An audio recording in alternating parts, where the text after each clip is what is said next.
aujourd'hui souhaité consacrer un temps de rencontre à un dispositif d'aller vers finalement, puisque cet aller vers, ça fait partie des axes importants du projet d'établissement.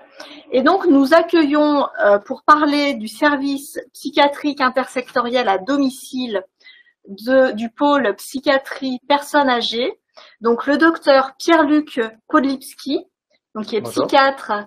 Bonjour docteur, au pôle psychiatrie de la personnes âgées. Et nous accueillons Jocelyne Jacquet, donc qui est infirmière au pôle psychiatrie de la personnes âgées. Merci en tout cas à vous d'avoir répondu présent à cette invitation. Merci à vous. Merci à vous. La parole est à vous. Merci. Merci.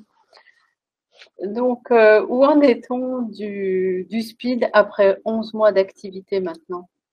C'est un service qui s'était mis en place en début d'année, qui fait suite à une nécessité qui est apparue au cours du Covid, où on a dû arrêter l'activité groupale de l'hôpital de jour, où on a dû développer notre moyen de pouvoir soigner les patients qui étaient dans des situations de crise. On avait alors à l'époque monté, souviens-toi, la structuration du dispositif ambulatoire de crise, qui était une forme d'équipe mobile d'intervention à domicile.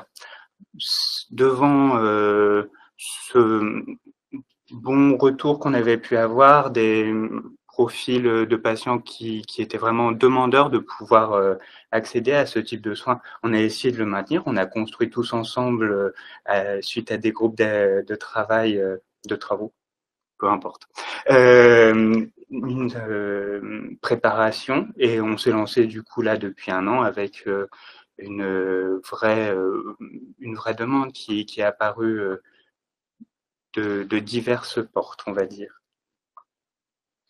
D'accord. Le SPID, qu'est-ce que c'est?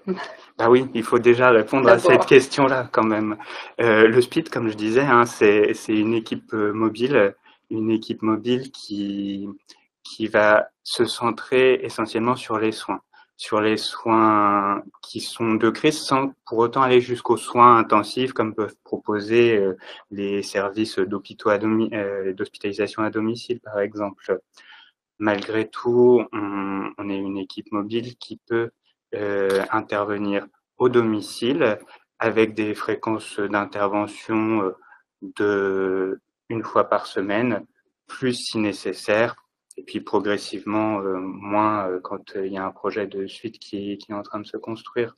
Avec aussi une volonté, c'est vraiment de s'insérer au sein du fonctionnement du pôle dans sa globalité, et de l'hôpital, bien sûr. D'accord, mais quels soins proposez-vous? Bah oui. Du coup, ça va couler de source, c'est important de pouvoir y répondre. Au niveau des soins, du coup, on va avoir un plateau technique qui est assez large. On a voulu développer des soins intensifs, et puis aussi faire du temps de SPID un temps particulier dans le soin du patient, dans le parcours du patient, où on pourrait explorer différents domaines. Du coup, on va avoir le classique intervention médico-infirmière à domicile, infirmière à domicile aussi, mais on va aussi pouvoir offrir des lignes de soins de psychothérapie,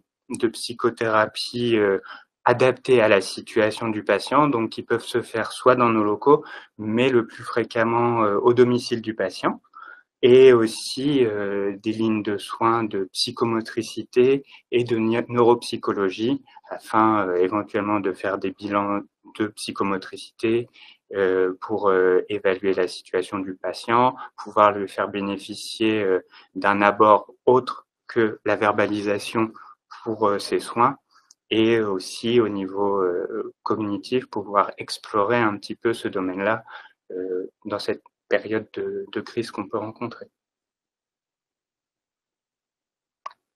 Et comment vous orientez un patient?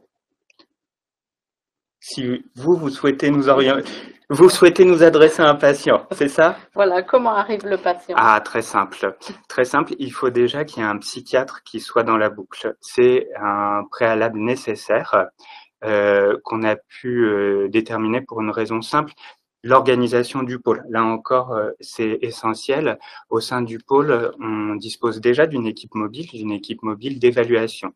Cette équipe mobile va donc servir à structurer le parcours de soins du patient en pouvant orienter en filière gériatrique, en filière gérontopsychiatrique en fonction de la situation. De la même manière, les structures d'urgence peuvent évaluer la situation s'il y a un besoin d'orientation en intra-hospitalier ou si un suivi, un soin à domicile peut être envisagé. Donc, nous, on arrive vraiment en deuxième ligne pour servir les patients en crise qui ont déjà une évaluation de fait sur lesquelles on peut structurer quelque chose dans un parcours de soins qui sera plus global que nous. On a des interventions courtes, on a des interventions du coup qui s'insèrent dans un parcours de soins qui sera essentiellement au CMP ou auprès d'un psychiatre libéral par exemple. D'accord. Et est-ce qu'il y a une préadmission? Oui, tout à fait. Il y a plusieurs temps dans l'orientation. On nous adresse les patients, donc le on est un psychiatre, nous oriente un patient. À ce moment-là, on essaye de voir où se trouve le patient au moment de la demande. On essaye le plus possible, quand le patient est en structure hospitalière, de le rencontrer une première fois au moment de son temps d'hospitalisation, que ce soit aux urgences à l'UHTCD régulièrement ou sur les structures de psychiatrie de la personne âgée, voire quand c'est possible sur les hôpitaux autres que le Vinatier.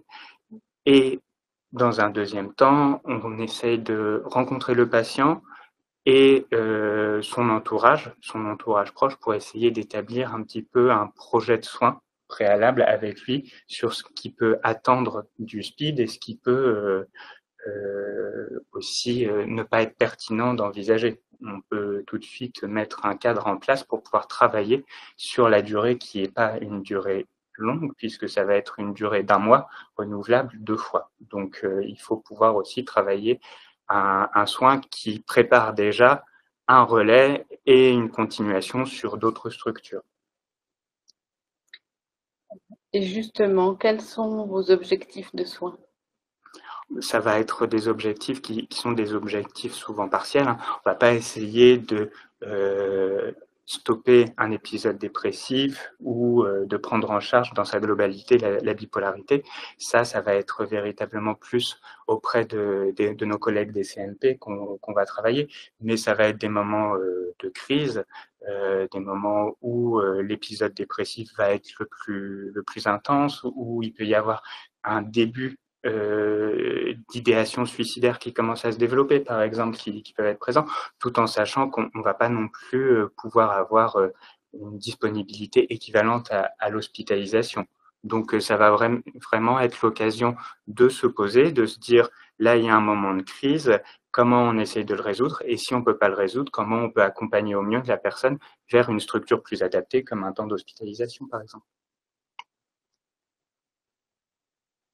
D'accord. Et comment se passe la fin de prise en charge ensuite?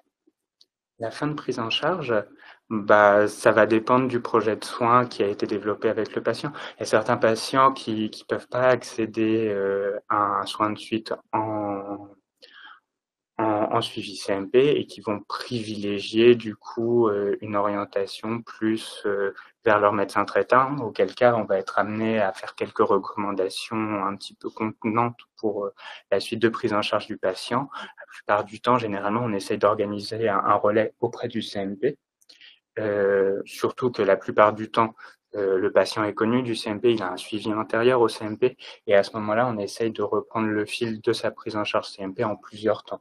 Il va y avoir un premier temps qui va se faire sur une forme de mini-synthèse au cours de réunions d'articulation. Puis ensuite, on va avoir l'occasion d'intervenir généralement en binôme infirmier. D'ailleurs, les référents du SPID et les référents du CMP se retrouvant au domicile du patient pour préparer la suite de prise en charge. Et puis, le suivi au CMP peut alors reprendre de manière plus classique. Et quels sont vos liens avec l'ensemble du pôle de psychiatrie de la personne âgée? Alors tout ça, ce sont des choses qui ont pas mal bougé les 2 dernières années, avec les rattachements des CMP qui ont pu se faire